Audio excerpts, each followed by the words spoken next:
Di tengah kemelut dunia, bangsa Indonesia memproklamasikan kemerdekaannya. Namun, perjuangan bangsa Indonesia belum berakhir. Kemerdekaan ternyata belum dapat dinikmati seutuhnya. Perjuangan rakyat Surabaya dalam mempertahankan kemerdekaan sangat menguras emosi dan air mata. Tekikan merdeka atau mati yang didengungkan Bung Tomo dalam perlawanan melawan Inggris membangkitkan semangat rakyat Surabaya. Perlawanan yang berlangsung selama 21 hari merenggut nyawa 21.000 pahlawan-pahlawan yang gugur demi membela dan mempertahankan kemerdekaan Indonesia. Sangat pantas kiranya kota Surabaya tersemat julukan sebagai kota pahlawan yang setiap tanggal 10 November diperingati sebagai Hari Pahlawan.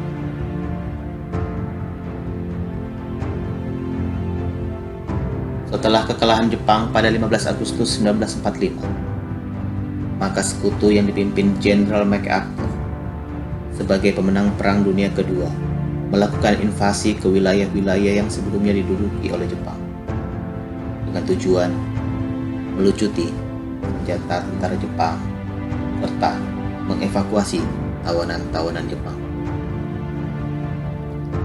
Kala itu di Indonesia terdapat sekitar 70.000 tawanan Jepang yang tersebar di seluruh pulau Jawa. Kedatangan tentara sekutu yang dipimpin oleh Inggris ke Indonesia pada awalnya diterima tanpa kecurigaan sama sekali. Namun, Belanda yang merupakan bagian dari sekutu memiliki niat yang lain, yaitu menguasai kembali Indonesia. 17 Agustus 1945 jam 10 pagi di Pegangsaan Timur nomor 56, Soekarno membacakan teks proklamasi. Peristiwa proklamasi ini segera diberitakan ke seluruh Indonesia, dan di Surabaya berita ini disebar melalui kantor berita Sutomo. Kabar berita ini diteruskan melalui surat kabar Suara Asia, melalui selebaran-selebaran ke seluruh Jawa Timur. Hanya dalam 2 hari, berita ini diterima oleh seluruh rakyat Surabaya dan sekitarnya yang mengetahui bahwa bangsa Indonesia telah merdeka. Surabaya adalah kota yang penting untuk dikuasai kembali karena waktu itu memiliki pelabuhan dan pangkalan laut terbesar di Asia. Di Surabaya, orang-orang Belanda bermarkas dan menginap di Hotel Yamato atau sekarang bernama Hotel Majapahit. Karena merasa mendapat angin, beberapa orang Belanda pada malam hari sekitar tanggal 18 September jam 9 malam mengibarkan bendera Belanda di atap sisi utara hotel. Esoknya 19 September, para pemuda Surabaya melihat dan marah karena mereka menganggap Belanda telah menghina kedaulatan Indonesia dan jelas hendak berkuasa kembali di Indonesia.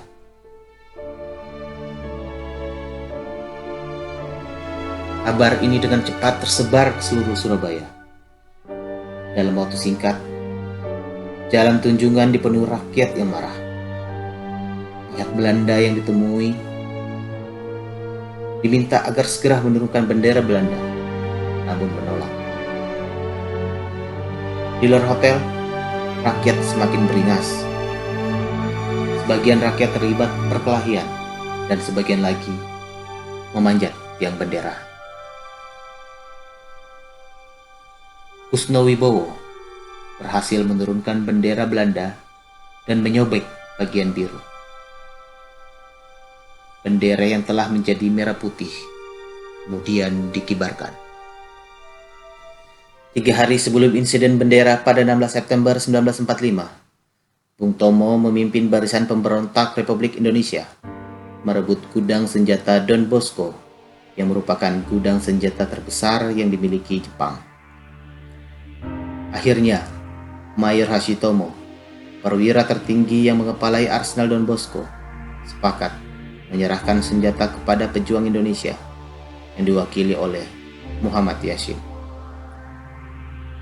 Ribuan pucuk senjata, mortar, granat, artileri, hingga meriam penangkis serangan udara berhasil direbut oleh rakyat Surabaya. Dalam waktu singkat, rakyat Surabaya yang beberapa hari lalu masih kelaparan, sejak hari itu memegang senjata dan siap berperang.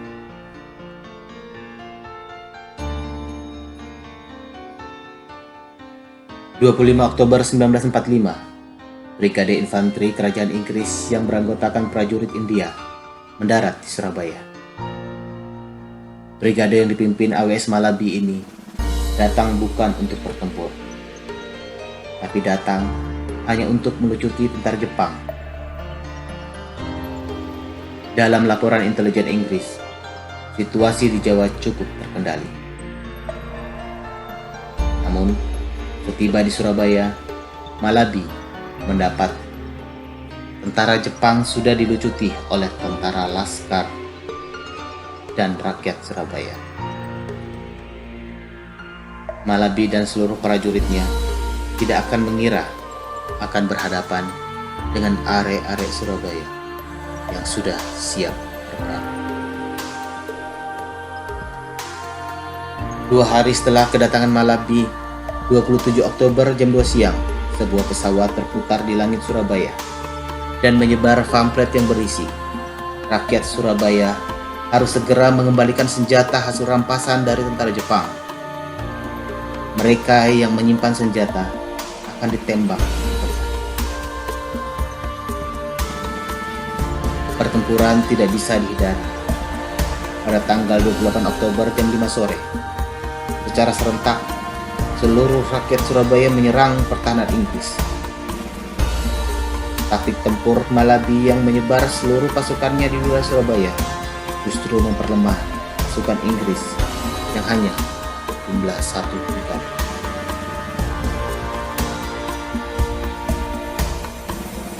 Selama 3 hari pertempuran, pasukan Malabi kewalahan. Kemampuan tempur lapangan tentara Malabi terbilang sangat minim, karena ia adalah staf yang seringnya bekerja di balik meja.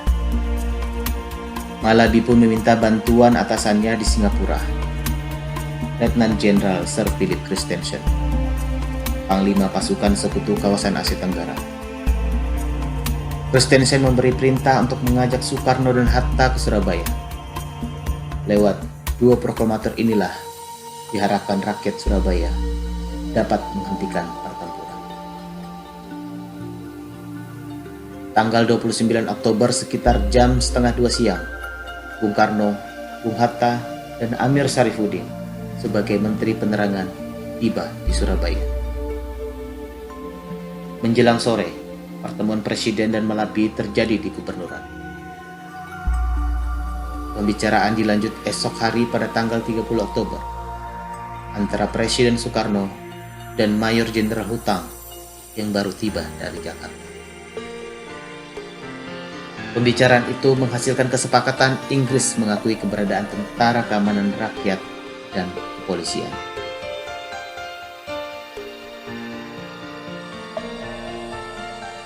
Gencatan senjata pun terjadi, namun rakyat Surabaya dan tentara Malabi tidak tenang. Rakyat tetap menuntut agar Inggris meninggalkan Surabaya. Namun terjadi peristiwa penembakan kepada Malabi yang mengakibatkan dia tewas. Kejadian itu mengejutkan pihak Inggris, sehingga membuat Inggris menolak damai walaupun telah dilobi oleh petinggi Republik Indonesia. Mereka mengancam serangan balas dendam, hingga pada tanggal 7 November Inggris memperkenalkan perwira pengganti Malabi, Mayor Jenderal Manson. Manson mendapat tugas membalas dendam atas kematian Malabi. Secara terbuka, Manson mengancam kepada rakyat Surabaya, jika tidak menyerah, maka Inggris akan mengerahkan kekuatan maksimal dan menghancurkan Surabaya dalam waktu singkat. Pada hari itu juga, 9 November 1945, Manson mengeluarkan ultimatum yang ditujukan kepada Gubernur Suryo, yang kemudian digandakan dan ultimatum itu disebarkan dari pesawat terbang.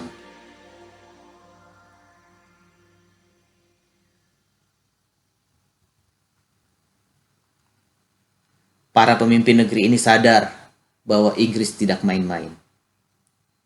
Dalam hitungan sederhana saja, kekuatan militer Inggris jauh di atas kekuatan rakyat Indonesia. Muhammad Hatta mencoba untuk bernegosiasi lagi. Tapi, Inggris tidak terkesan dengan yang dilakukan Muhammad Hatta. Di sisi lain, rakyat Surabaya bukan takut dengan ultimatum yang disebar Inggris. Jiwa bertempur rakyat semakin bergelora. Bung Tomo sore itu mendatangi Kiai Haji Hasyim Asy'ari untuk ikut berjihad. Hasyim Asy'ari, pendiri dan ketua Nahdlatul Ulama, baru saja mengeluarkan resolusi penting bagi rakyat Islam. Resolusi ini ditetapkan pada tanggal 22 Oktober 1945, dikenal sebagai Resolusi Jihad. Setelah mendapat restu dari Haji Hasyim Asy'ari, Bung Tomo segera menuju radio pemberontakan di Jalan Mawar. Jam 11 malam, suara Bung Tomo pun mengudara.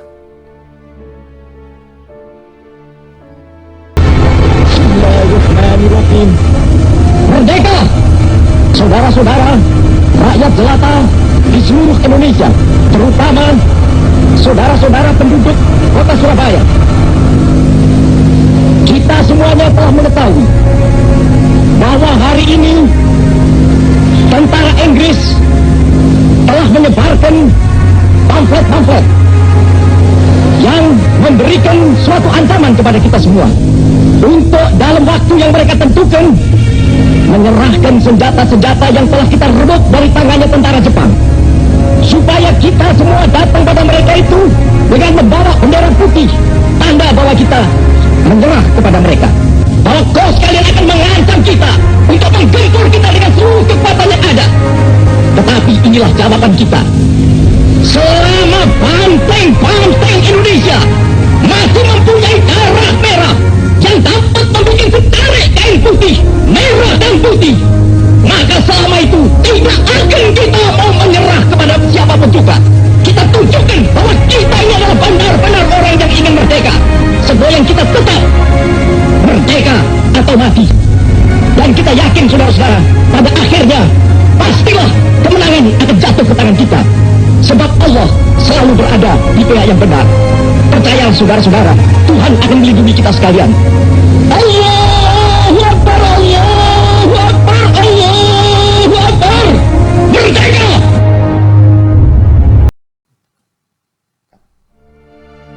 Pemimpin republik ini menyerahkan seluruh nasib Surabaya di tangan rakyat Surabaya.